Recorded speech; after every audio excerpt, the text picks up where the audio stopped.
So, lads, Caitlin Clark needs to find a way to buy herself out of this Nike contract. She needs to find a way of doing it because it is getting ridiculous. It's getting absolutely ridiculous. And, like, a lot of people are like, oh, she's locked in. There's precedent. Kobe bought himself out of a Nike deal.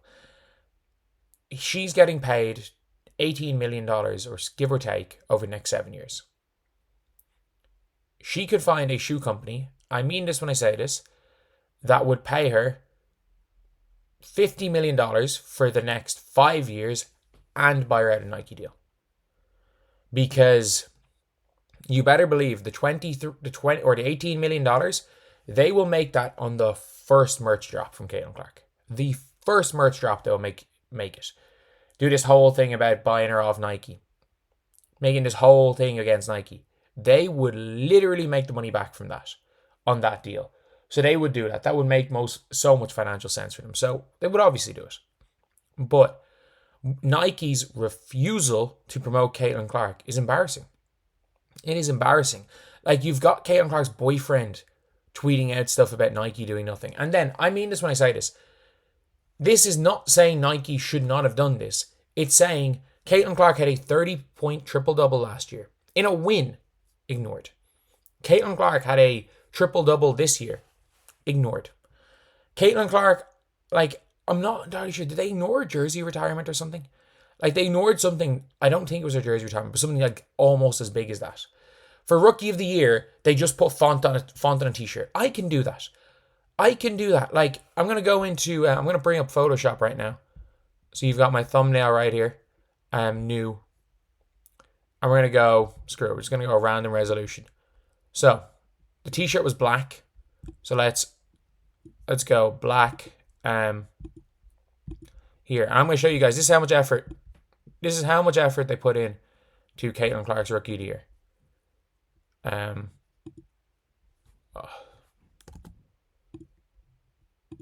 don't know what the hell I did there. But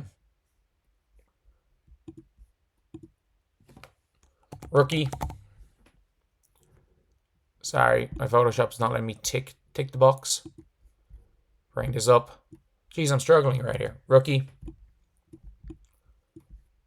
And it was a bit of a different font than this. So the font that she had was a little bit more skinny. So let's go. What skinnier font do I have? I don't even know what font it is, but screw it. Let's just go with DIN Condensed Bold. I know, they were all caps. Rookie. Wasn't quite as much as this. This might have looked even better. Of the year. I can't even remember what they had in what line. Maybe a year in 2024 we're on the one line. I don't know, but this is and Nike just put this on a t-shirt. That's what Nike did for Caitlin Clark. That is what Nike did for Caitlin Clark.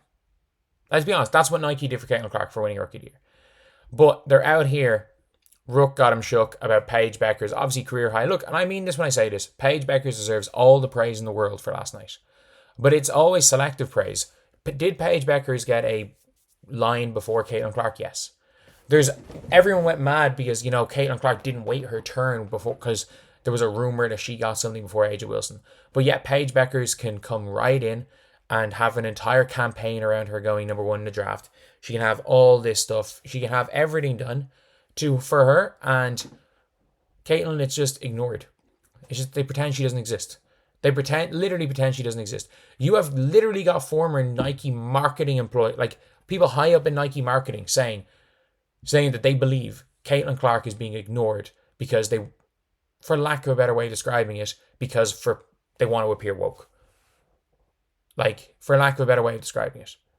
And I'm going to be honest, of Caitlin Clark and Paige Bueckers, like, in fairness, like, we can be real.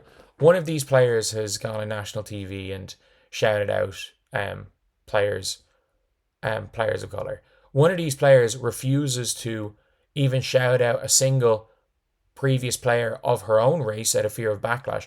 One of these players, time and time again, has gone out in the media and called out people for spreading hate towards players. One of these players went in a Time article and did the exact same thing. And the other one's Paige Bueckers. So, yeah, like, looking at the comments, Caitlin did this and actually walked out the W, yet you didn't acknowledge it. Yeah. You didn't tweet once about Caitlin Clark during her rookie season. You are like the bank's 4,000 housing crash. You think you're too big to fail when the federal government isn't bailing you out. You fail because of bad business practices. Are you going to do something for Caitlin Clark? And the funniest thing about this is that there's one basketball player that's better than Caitlin Clark that Nike does not care about either in the WNBA. And it's Nafisa Collier. And if you guys don't know, they have the same agent. Fee and Caitlin Clark have the exact same agent. So, look, I mean this when I say this. Like, if Caitlin Clark was with Clutch, this wouldn't be happening. If Caitlin Clark was a Clutch client, this would not be happening.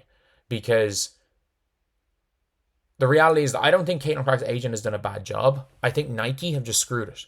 I think she signed a long-term deal. She signed a Scottie Pippen contract. And look, Caitlin Clark is making so much money out of everything else. She's probably making $500,000 for some of those speeches. Caitlin Clark is literally making 15-20 million in endorsements per year. They said 11 million. That is a low ball on what Caitlin Clark is making. She's making 15-20 million. She is making probably as much per year on the Wilson deal as she is from the Nike deal. She's making as much from the Panini deal as she is from the Nike deal. Or is it Panini with all the autographs? But like, they sold like 5 million worth of autographs in 10 minutes. So it's not like she's not making serious money. She's making stupid money. But it's not even about the money at this stage. Nike are just disrespecting her. At least if you're being paid your worth and getting disrespected. But she's tied into an 8-year deal where they're not going to do anything for her. They're not doing anything for her. It's a wait your turn.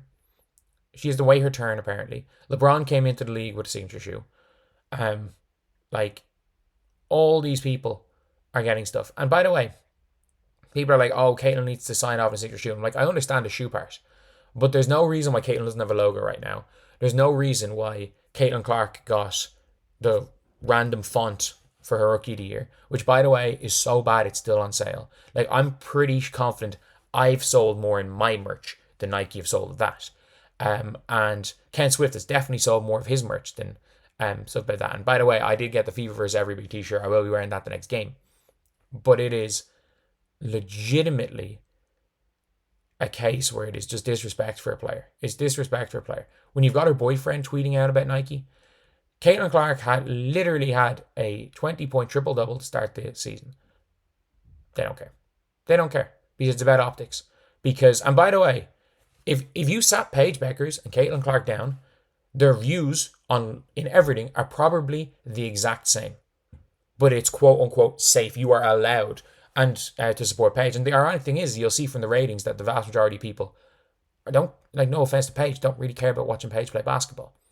And in life, we all know, we can live off the world. 95 to 99% of people are good people, no matter what side of the fence they're on. Let's be honest there. Let's be honest. Is a very small percentage of people. But because they want to cater to the idiotic WNBA media, they want to cater to the apostrophe. They are ignoring their main player. And the fact that the agent is letting this happen, like, if I was Erin Kane, and you don't want to pull her from Nike. If I was Erin Kane, I'm on to every shoe brand and being like, will you buy her out of this deal? Will you buy her out of this deal? If the opportunity comes.